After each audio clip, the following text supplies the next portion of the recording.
நல்வரவு மக்களே, நான் உங்கள் மாஸ்டர் செஃப் சான் பாஷா. இன்றைக்கான recipe 1 kg mutton biryani. 200 ml எண்ணெயை இதில் ஊற்றிக்கலாம். வெங்காயத்திலேயே ஏலக்காய், கிராம்பு, பட்டை 3 சேர்த்துக்கிட்டோம். இப்போ வெங்காயத்தை இதில் சேர்த்துக்கலாம்.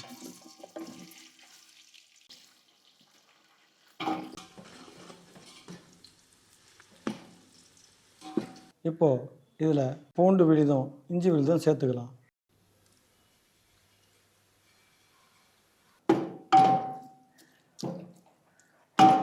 ரெண்டு கிராம், 1 ஸ்பூன், 7 கிராம் வெட்டி வச்ச தக்காளியை சேர்த்துக்கலாம். அரைச்சி வச்ச தக்காளி இதில் சேர்த்துக்கலாம். வெட்டி வச்ச மல்லியை இதில் சேர்த்துக்கிறேன், 25 கிராம்.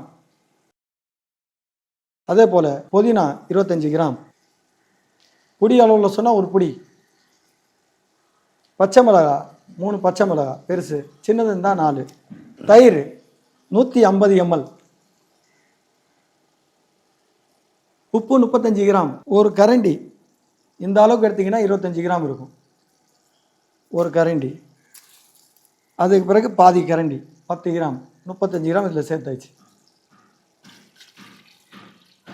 நல்லா மேலே எண்ணெய் வாட்டமாக வந்துச்சு.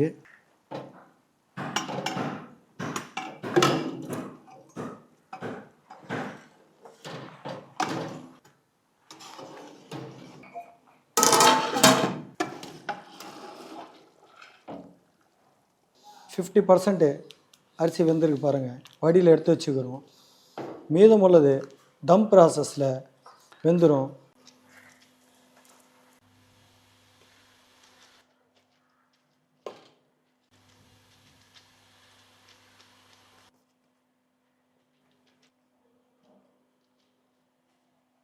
மசாலாவில் அரிசி போட்டோன்னே கீழே இந்த மேலே கலரி விடக்கூடாது. அந்த மசாலாலேயே அரிசி நல்லா அழுத்தம் கொடுக்கணும். நடுவில் கொஞ்சம் கேப் பண்ணி விடணும். ஏன்னா கீழே உள்ள மசாலா நல்லா கொதித்து மேலே வரும். ஆஹா, பிரியாணி நல்லா தம் ஆயிடுச்சு.